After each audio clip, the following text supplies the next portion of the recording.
Біздің қазақтың қосқан аты алдында келсе, күреске түсірген балуаны жықса, салған құсы алса, қосқан иті өзгеден озып барып ұстаса, есі шығып бір қуанады.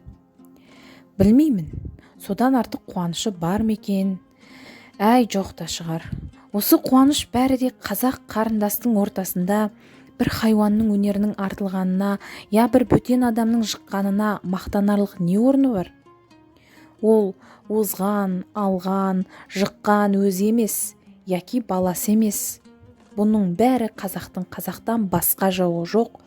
Биттей нәрсені бір үлкен іс қылған кісідей қуанған болып, ана өзгелерді ызаландырсам екен демек.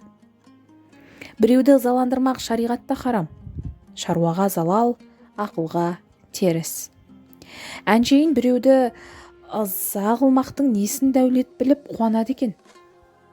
Жә болмаса, ана ыза болушы соншалық неге жер болып қалады екен? Жүйрік ат, кейде ол елде, кейде бұл елде болатұғын нәрсе. Қыран құс та, жүйрік ит те, кейде оның қолына, кейде мұның қолына түсетұғын нәрсе.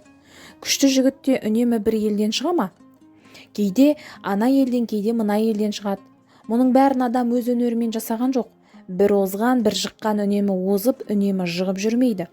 Соның бәрін біле тұра, жерге кіргенде я бір арамдығы, жамандығы шыққандай болып, несіне ұялып қорланады екен. Енді осылардан білсеңіз болады. Надан ел қуанбас нәрсеге қуанады. Һәм және қуанғанда не айтып не қойғанын, не қылғанын өзі білмейді, есі шығып біртүрлі мастыққа кез болып кетеді. Һәм ұялғандары ұялмас нәрседен ұялады. Ұяларлық нәрседен ұялмайды. Мұның бәрі надандық, ақмақтықтың әсері. Бұларын айтсаң кейбіреуі рас деп ұйыған болады. Оған нанба ертең ол да әлгілердің бірі болып кетеді. Көңілі көзі жетіп тұрса да, хайуан секілді әуелгі әдетінен бойын тоқтата алмайды. Бір тиянақсыздыққа түсіп кетеді, ешкім тоқтатып ұқтырып болмайды.